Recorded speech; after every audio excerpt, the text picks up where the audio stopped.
The most dangerous decisions are not the ones you regret immediately, they are the ones you spend years believing were right. I was 51 years old, and for nearly 2 decades I had helped decide who deserved a second chance. Every month, stacks of files crossed my desk. Every month, I read reports, evaluations, recommendations, and testimony. Every month, I voted. Some people left prison because of those votes. Others stayed because of them. I told myself I approached every case fairly. I told myself emotions had no place in the process. Facts mattered. Evidence mattered. Rules mattered. That belief had carried me through 20 years of difficult decisions, and until that rainy Thursday evening, I had never seriously questioned it. The meeting had run longer than expected. By the time I walked out of the correctional facility, the sky was nearly dark and a cold rain had begun falling across the parking lot. I pulled my coat tighter and headed toward my car. My co-workers hurried to their vehicles without much conversation. Everyone looked exhausted. It had been one of those days where every file seemed heavier than the last. I settled into the driver's seat, started the engine, and began the 90-minute drive back home. The windshield wipers moved steadily as the highway stretched ahead through miles of gray countryside. I usually enjoyed the quiet after long meetings. It gave me time to organize my thoughts. That night, however, my mind felt unusually crowded. Several cases from the day's session lingered in my memory. Faces. Statements. Families. Promises. Regrets. The further I drove, the harder it became to clear my head. About 40 miles from the facility, I noticed a figure standing beside the road. At first I assumed it was a stranded motorist waiting for assistance. As I got closer, I saw it was a woman standing beneath a bus stop shelter. She looked completely soaked despite the cover overhead. There was no bus route on that stretch of road. No nearby town. No open businesses. Nothing except miles of wet pavement and farmland. I drove past her. Then I glanced in the rearview mirror. Something about the image bothered me. Maybe it was her calm posture. Maybe it was the fact that she did not appear to be trying to flag anyone down. She simply stood there, staring out at the rain as if she had nowhere else to be. I continued driving for another quarter mile before sighing heavily and pulling onto the shoulder. Common sense told me to keep going. Experience told me to keep going. Yet for reasons I could not explain, I shifted into reverse and slowly drove back toward the shelter. When I rolled down the passenger window, the woman turned toward me. She appeared to be in her early 40s. Her expression was composed, almost thoughtful, despite the weather. "Are you all right?" I asked. She smiled politely. "I think so." Her voice surprised me. Calm. Steady. Unafraid. "Do you need a ride?" I said. She hesitated for only a second. "That would help." I unlocked the door. As she climbed into the passenger seat, rainwater dripping from her coat, I had no idea that the next few hours would force me to question nearly everything I believed about justice, second chances, and myself. The woman settled into the passenger seat and carefully closed the door behind her. For a few seconds, neither of us spoke. The rain tapped steadily against the roof while the headlights illuminated the empty highway ahead. I adjusted the heater and pointed toward the vents. "You must be freezing." "A little," she admitted. "Thank you." Her manner struck me immediately. There was something composed about her. Most people who accepted rides from strangers during storms appeared nervous or apologetic. She seemed neither. She simply sat quietly, warming her hands near the vent while watching the road. "Where are you headed?" I asked. "A motel about 20 miles south of Millfield." "That is quite a distance from here." "I know." She smiled faintly.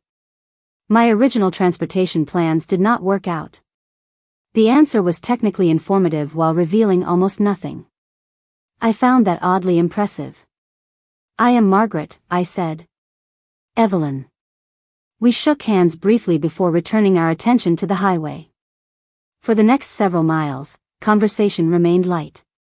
We discussed the weather, road construction, and the small towns scattered throughout the county. Evelyn spoke thoughtfully, choosing her words with unusual care. The more she talked, the more I found myself listening. There was intelligence in her observations. Not academic intelligence. Life intelligence. The kind that came from paying close attention to people. About 15 minutes into the drive, we passed the correctional facility where I had spent the day. Its distant lights were visible across the fields. Evelyn glanced toward the complex. Then she looked away. The movement was subtle, but I noticed it. Years of reviewing testimony had trained me to notice small things. "Do you know someone there?" I asked. She was quiet for a moment. "I used to." Something about her answer made me grip the steering wheel a little tighter. I studied her profile without being obvious. 43, perhaps 44. Calm. Educated. Self-controlled. Yet beneath all of that, there seemed to be an exhaustion that went deeper than physical tiredness. "Family member?" I asked carefully. Evelyn looked out the window again. "No." Another pause followed. Then she surprised me. I was there. My heart skipped. Not because I was frightened. Because I instantly understood what she meant. The facility was not a place people casually visited. For several seconds, the only sound came from the windshield wipers. "I see," I finally said. Evelyn nodded. Most people become uncomfortable after that part of the conversation. Do they? Usually. I have spent 20 years around correctional facilities. That earned her full attention. She turned toward me for the first time since entering the car. "Really? Really?" I immediately regretted saying it. I preferred keeping my professional life separate from strangers.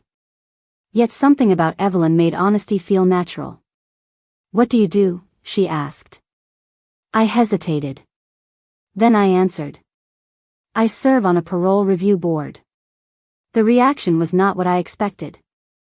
There was no anger. No judgment. No bitterness. Instead, Evelyn simply stared ahead through the rain. "That must be a difficult job." Her response unsettled me more than criticism would have. Most people had strong opinions about my work. Evelyn sounded genuinely curious. "Sometimes," I admitted. She nodded slowly. "I imagine you meet people at the worst moments of their lives." I glanced toward her. "Sometimes." Evelyn smiled sadly. "Then perhaps we have more in common than you think." Something about the way she said it made a strange feeling settle in my chest. I did not know why. I only knew that for the first time that evening, I found myself wondering who Evelyn Harper really was. Then she reached into her bag to retrieve identification for the motel reservation, and the moment I saw her last name printed on the card, every thought in my head came to a complete stop. The identification card remained in her hand for only a moment, but that was all it took. Harper. The name struck me with the force of an old memory. Years of files, hearings, recommendations, and testimony had trained my mind to recognize certain names instantly. Most disappeared with time. A few did not. Harper was one of them. I kept my eyes on the road, but my pulse had quickened.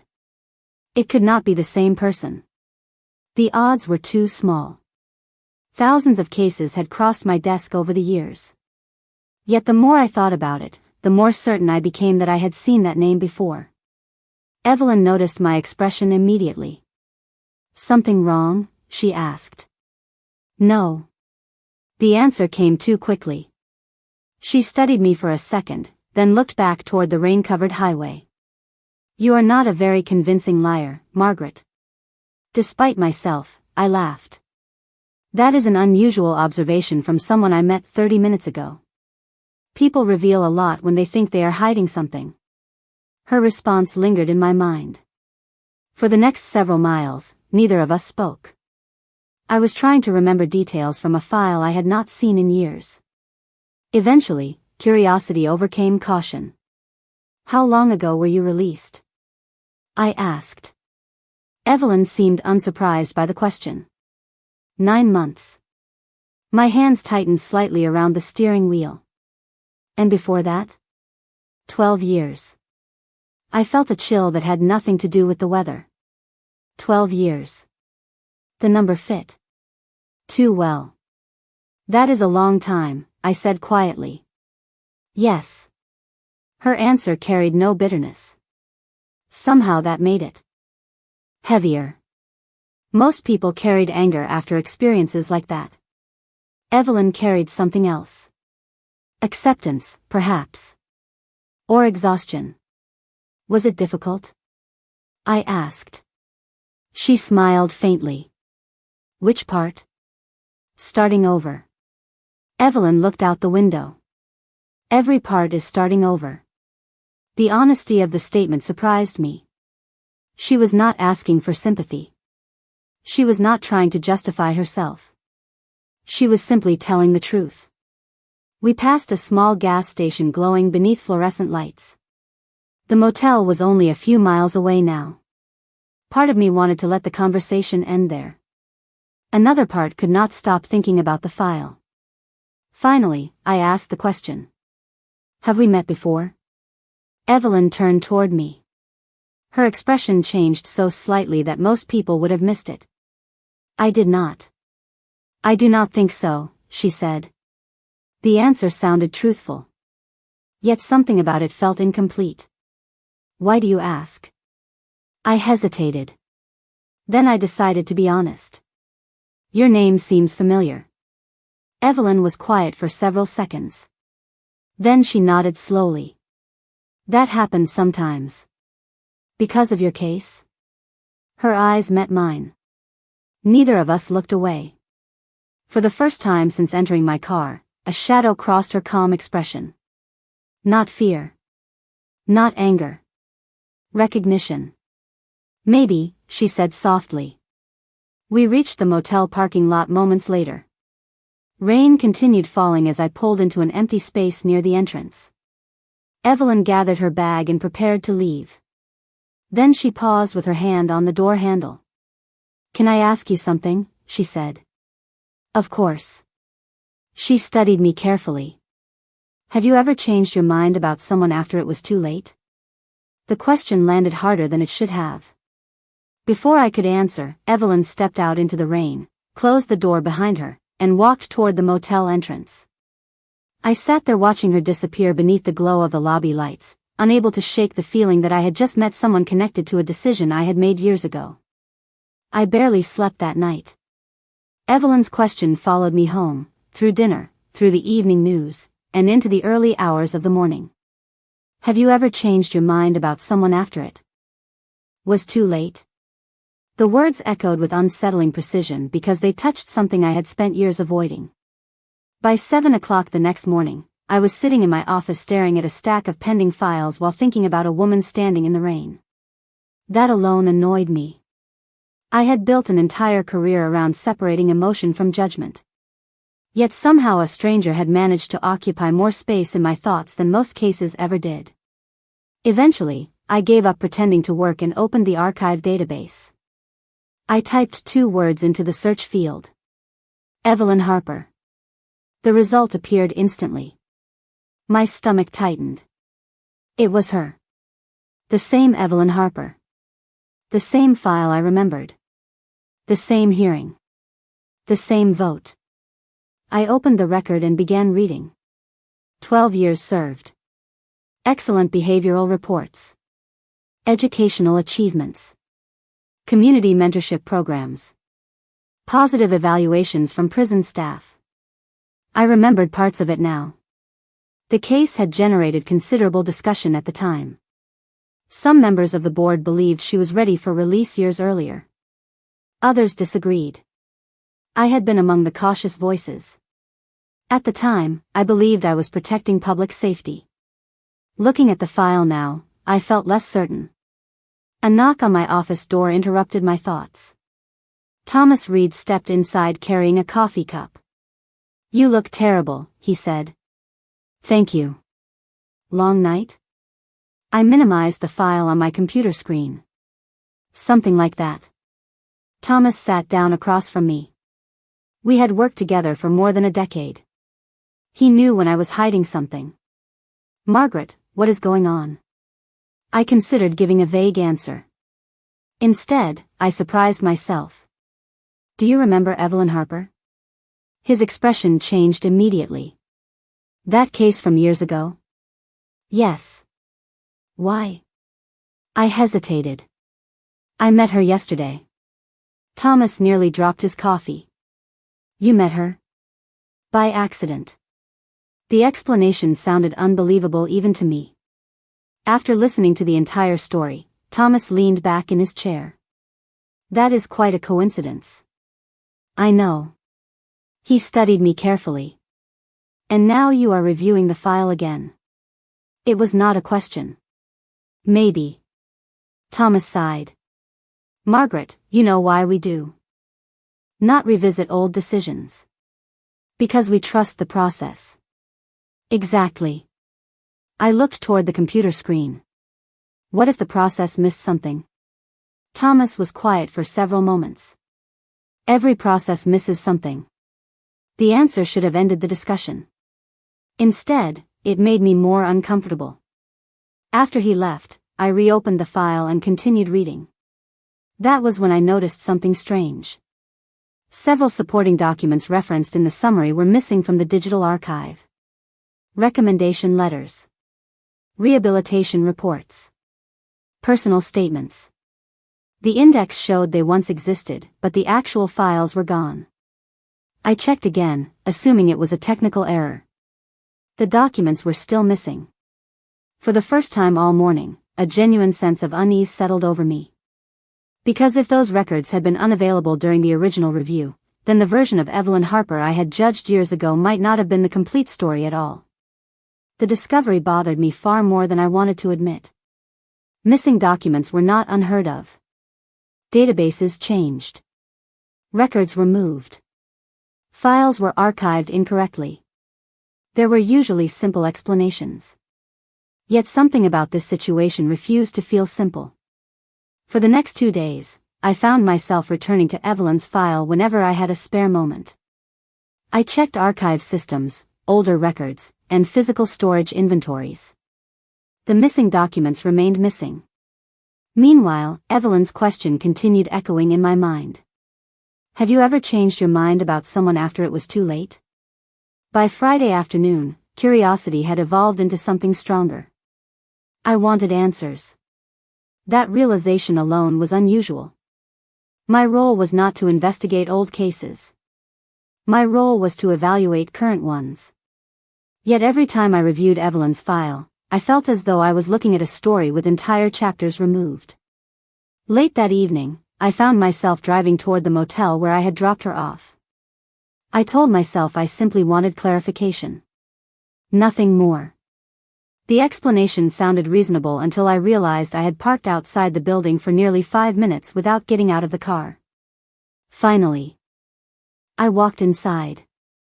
The lobby was quiet. A small television played a weather forecast near the front desk. Before I could reconsider, I asked whether Evelyn Harper was still staying there. The clerk glanced toward a seating area near the window. She is right over there. I turned and immediately spotted her. Evelyn sat alone with a paperback book and a cup of coffee. She looked up as I approached. Surprise crossed her face, followed by a small smile. Margaret. Hello. I was beginning to think I imagined that car ride. Despite my nervousness, I laughed. I assure you it happened. She closed her book. What brings you here? Honesty seemed easier than inventing excuses. Questions. Evelyn nodded as though she had expected that answer. A few minutes later, we sat across from one another in the motel cafe. The place was nearly empty. Rain tapped softly against the windows, creating a familiar soundtrack. Tell me something, I said. All right. When you left prison, what was the hardest part? Evelyn considered the question carefully. People assume it is finding work or housing. Was it? Those were difficult. She wrapped both hands around her coffee cup. The hardest part was realizing that most people had already decided who I was before meeting me. The answer landed harder than I expected. Because of your record? Because of a story they believed they understood. She smiled sadly. A file can tell the truth. It can also leave things out. My pulse quickened. The statement felt too precise to be accidental. Do you think that happened to you? I asked. Evelyn looked directly at me. I know it did. For a moment, neither of us spoke. Then she reached into her bag and removed a worn envelope.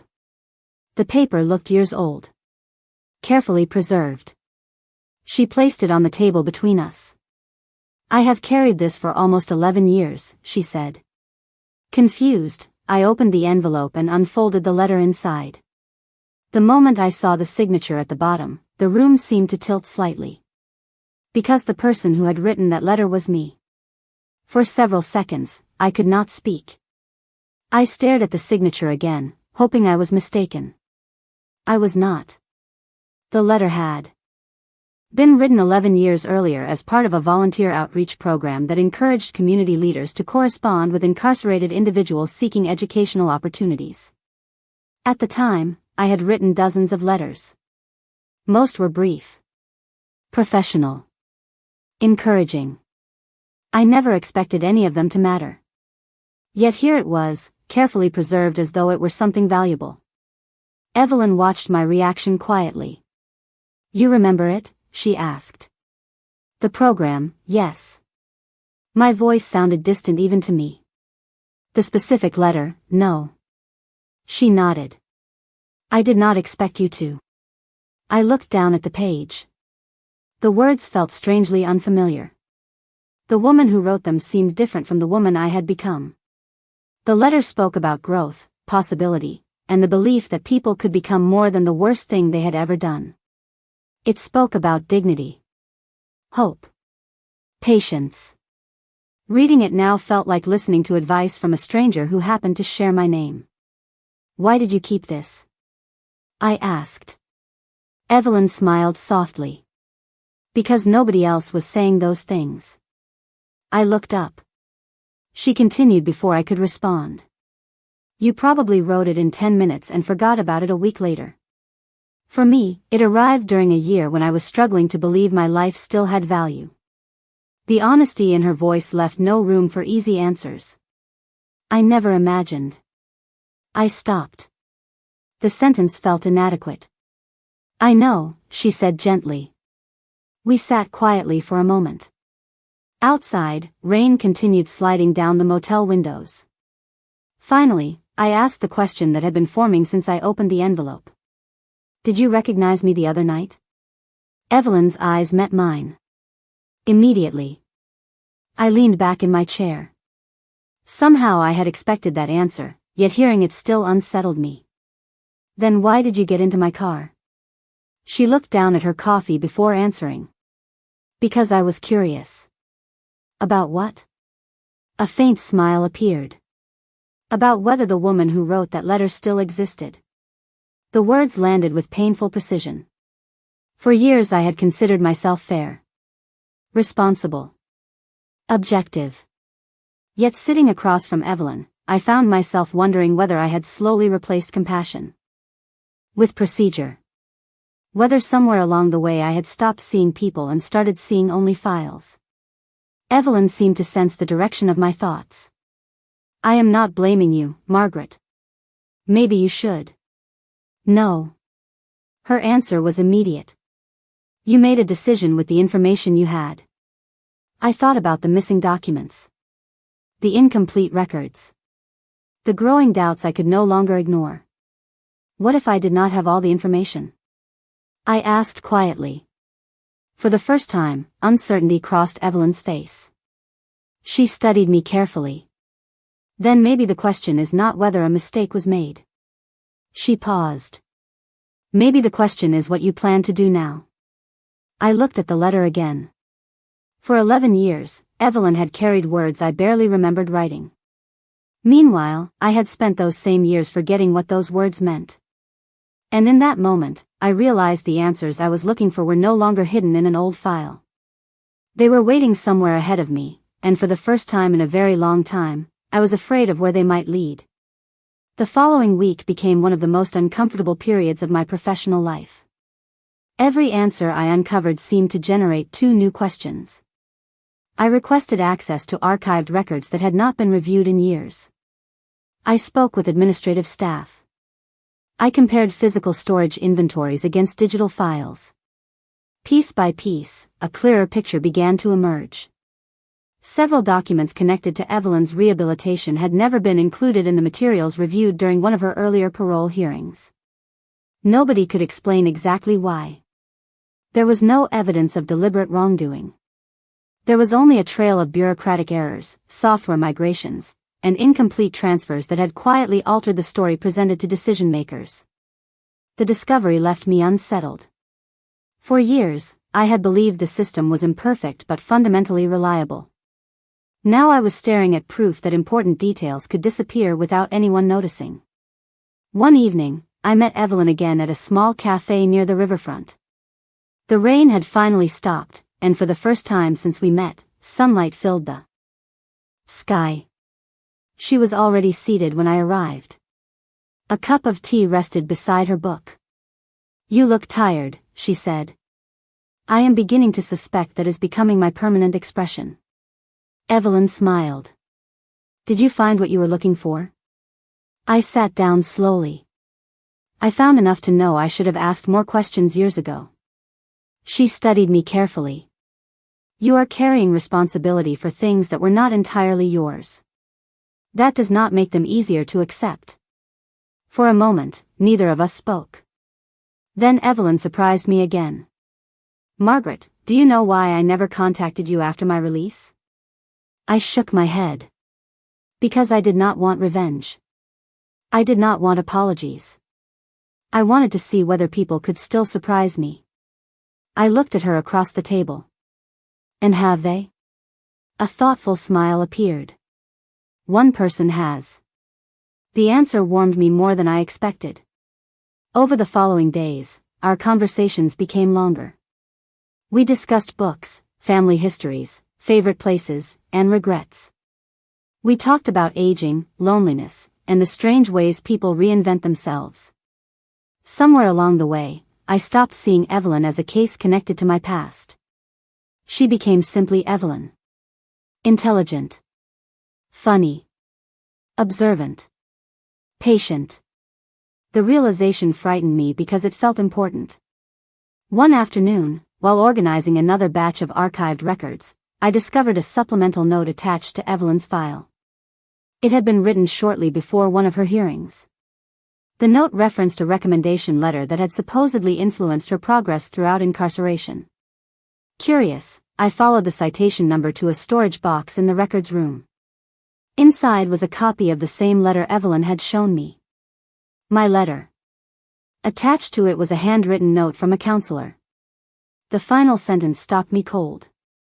It read, "Miss Harper credits this correspondence with helping her believe she deserved a future." I stared at those words for a very long time. Because for 11 years, I had unknowingly played a role in her survival. And now, standing alone in that quiet records room, I realized I was no longer searching for missing documents.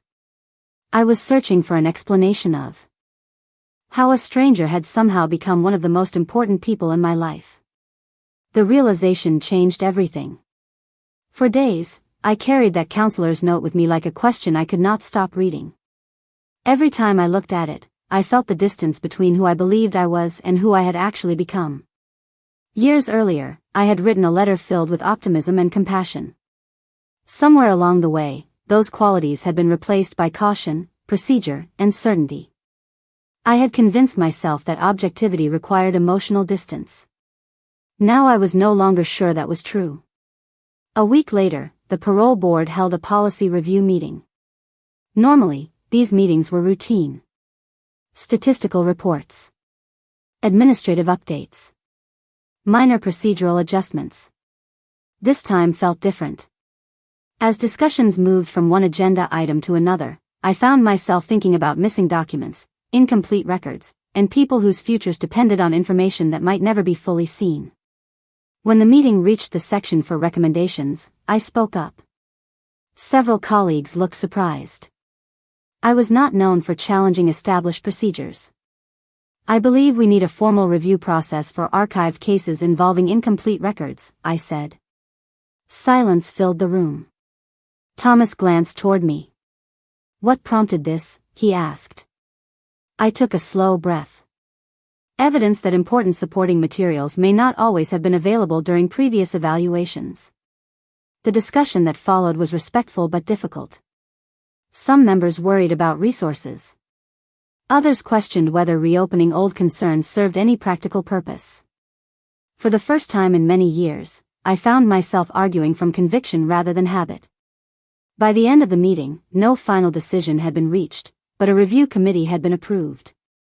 It was a small step. Still, it felt important. That evening, I met Evelyn at a park overlooking the river. The autumn air had turned cooler, and golden leaves drifted across the walking paths. We spent nearly an hour sitting on a bench watching the water move beneath the fading sunlight. You seem lighter, Evelyn observed. Do I? She smiled. A little. I told her about the meeting. About the proposal. About the resistance. About the possibility that change might finally happen. Evelyn listened quietly. When I finished, she looked toward the river for a long moment. You know what surprises me most, she said. What? You are still willing to question yourself. I laughed softly. Some days that feels more exhausting than rewarding. Most people stop doing it. Her voice carried no judgment. Only observation. We sat in comfortable silence after that. It was becoming one of my favorite things about being with her. There was no need to perform. No need to defend myself. No need to pretend certainty. As the sun disappeared beyond the trees, Evelyn turned toward me. Can I tell you something? She asked. Of course. Her expression softened. When I first recognized you at that bus stop, I thought I was looking for answers. I waited. Now I think I was looking for the person who wrote that letter. My heart tightened. Before I could respond, Evelyn smiled gently. The strange thing is that I think I finally found her. For a moment, neither of us spoke. Then I realized that the future I had been trying to understand was no longer hidden inside old records or forgotten decisions. It was sitting beside me on a park bench, asking me to become the person I had once encouraged someone else to be. 3 months later, the review committee released its findings. The results confirmed what I had quietly suspected from the beginning. Several archived cases, including Evelyn's, contained administrative inconsistencies that had affected how information was presented during earlier evaluations. No conspiracy existed. No villain stood behind a curtain. The truth was both simpler and more troubling. Systems built by human beings were still vulnerable to human mistakes. The report led to new safeguards, additional verification procedures, and a commitment to reviewing records more carefully in the future. Many people considered the changes minor. To me, they felt significant. Not because they corrected the past. Nothing could do that completely. What mattered was the willingness to learn from it. Around the same time, something else in my life began changing as well. Evelyn and I continued spending time together. Sometimes we met for coffee. Sometimes we walked through local parks. Sometimes we spent entire afternoons talking about everything except the subjects that had first brought us together. The conversations felt easy in a way that surprised me. At 51 years old, I had assumed I understood the shape of my future. I believed most important decisions were already behind me. Evelyn challenged that assumption simply by being herself. She listened without judgment. She questioned ideas without attacking people. She possessed a quiet strength that came from surviving difficult years without allowing those years to define her entirely. One Saturday afternoon, we visited a small bookstore near the river. While browsing the shelves, I noticed a familiar envelope sticking out from her bag.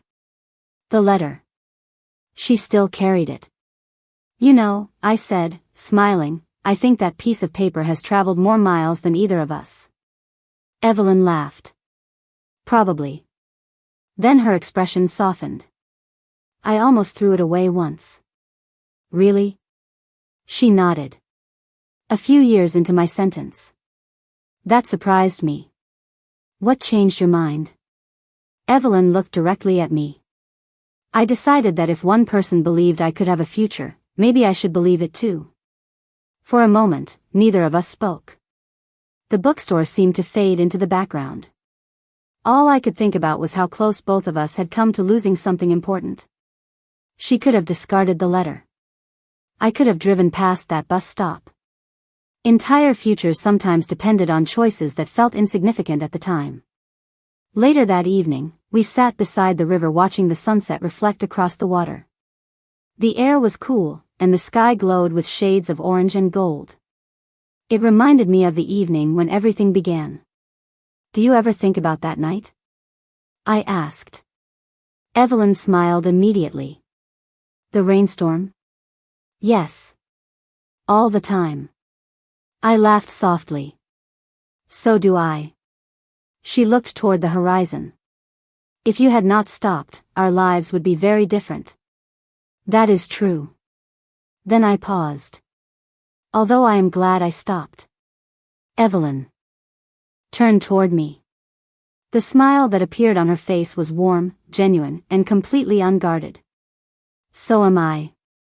As the last sunlight disappeared beyond the river, I realized something that would have been impossible for me to understand a year earlier. The most important decision of my life had not happened inside a hearing room, a conference table, or a government office. It had happened on a lonely road during a rainstorm when I chose to see a person instead of a situation. And in doing so, I finally became the person I had spent years encouraging others to be.